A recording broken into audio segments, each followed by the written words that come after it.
todos y gracias por acompañarnos en Informe 7 días. Esta semana viajamos a Egipto y para ello contamos con la experta María Elena Diepa. Desde la época faraónica, aproximadamente los siglos XIX y XX a.C., existió el deseo de crear una conexión entre el Mar Rojo y el Mar Mediterráneo.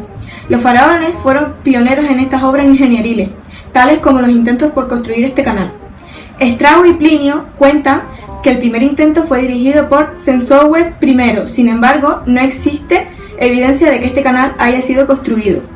Esta obra tuvo un saldo reportado de 100.000 vidas humanas. Por muchos años el canal sufrió grandes deterioros, luego fue prolongado, abandonado y vuelto a construir. A lo largo de varios siglos, el canal fue abandonado y dragado algunas veces por varios gobernantes quienes tenían diferentes propósitos.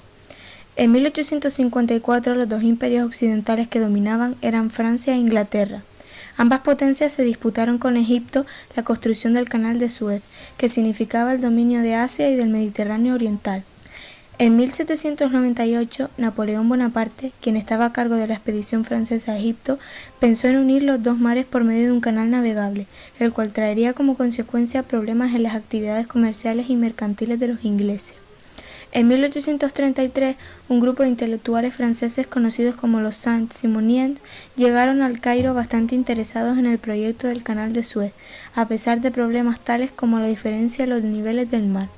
Desafortunadamente, en ese tiempo, Mohamed Ali tuvo muy poco interés en el proyecto y en 1835 los Saint-Simoniens fueron víctimas de una epidemia que azotaba a Egipto y la mayoría de los 20 ingenieros regresó a Francia.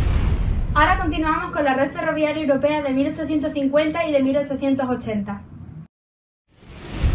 La aparición del ferrocarril fue en la primera revolución industrial. La principal diferencia en el ferrocarril es la rapidez con la que evolucionó de 1850 al 80 debido al comercio y al traslado de la gente. El primer estado en poner ferrocarril fue Reino Unido, que si nos damos cuenta fue el estado donde fue el origen de la primera revolución industrial. En el resto de Europa se observan pequeños tramos de ferrocarril que únicamente servían para el transporte entre dos territorios cercanos, ya que no conformaban una red. Podemos observar que a partir de 1880, tras la segunda revolución industrial, en la zona del norte de Europa el ferrocarril está más desarrollado, ya que hay más conexiones en la red.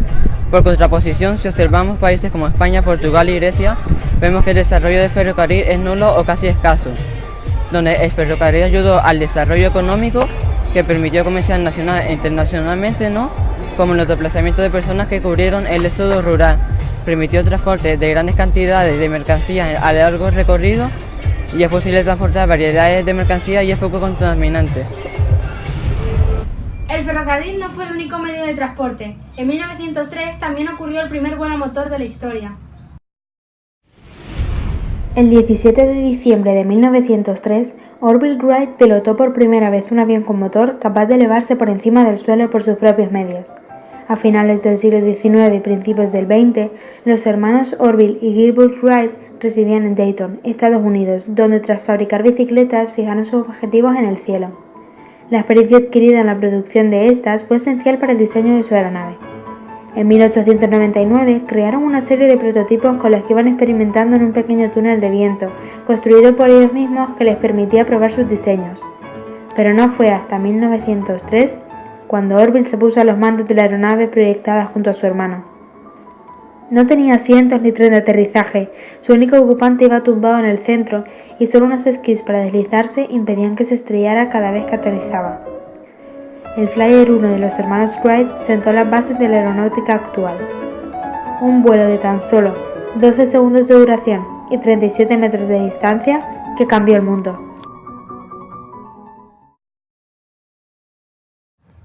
A continuación entramos en el periodo del imperialismo. Un experto nos va a hablar sobre uno de los aspectos más importantes durante el colonialismo.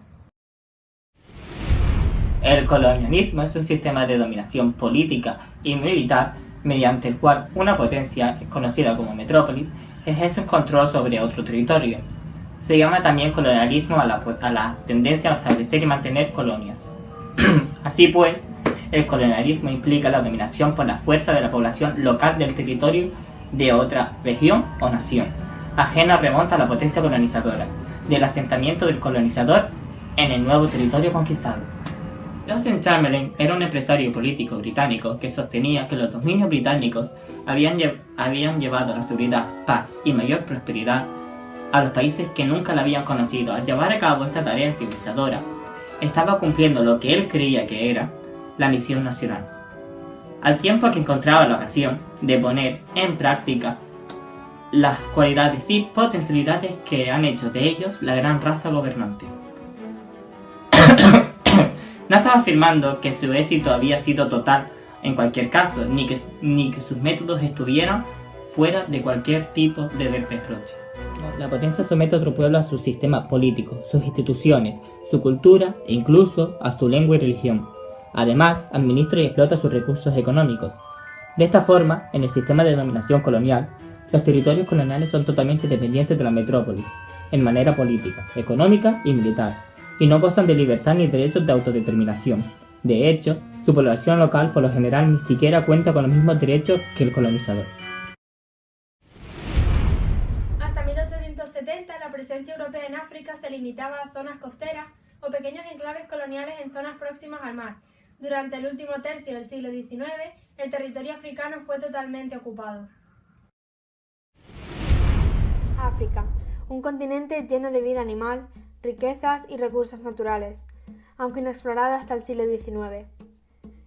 Un continente misterioso, prácticamente ignorado. El principal obstáculo era el Sáhara, un desierto que los europeos medievales consideraban impenetrable. Desde los tiempos más antiguos, la mayoría de la gente creía que más allá de la costa africana no había más que un desierto. En la segunda mitad del siglo XIX, exploradores europeos recorrieron el interior de África, como Mungo Park o Richard Burton, aunque los más conocidos fueron Livingstone y Stanley. En agosto de 1838, la Sociedad de las Misiones de Londres aceptó al Dr. David Livingstone como misionero médico. El doctor estuvo 3 veces en este continente. La primera vez fue en Sudáfrica en 1841. Tenía la intención de llevar el cristianismo, el comercio y la civilización hacia el norte, hasta el corazón del continente.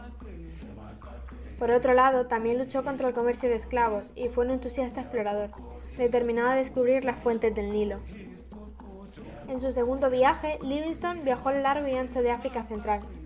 Entre sus descubrimientos se encuentran las cataratas del río Zambeze, a las que puso el nombre de la reina Victoria. En 1865 empezó su tercera y última expedición para explorar los ríos de África Central. En 1869 llegó a Ujiji. Desde allí exploró los ríos más altos del sistema hidrográfico del Congo. En 1871 se encontraba muy enfermo cuando llegó un visitante. Henry Morton Stanley había sido enviado por el New York Herald para encontrar a Livingstone, del que no se sabía nada desde 1866. En marzo de 1872, Livingstone se quedó en África cuando Stanley marchó a Europa. El doctor murió el 1 de mayo de 1873. Más adelante, Stanley regresó a África para continuar con las exploraciones donde Livingstone se había quedado. Realizó expediciones por los lagos Victoria y Tanganika y remontó el curso del caudaloso río Congo. El propósito de la expedición era político y marcó un hito en la historia de África. La lucha por la conquista de este continente empezó hacia 1880 y en pocos años las potencias europeas se distribuyeron la mayor parte de África. Empezó la era colonial.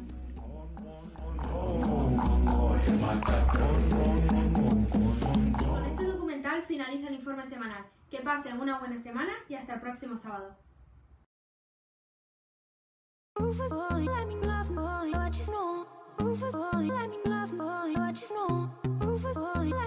Hola a todos y gracias por acompañarnos. Hola a todos y gracias por acompañarnos.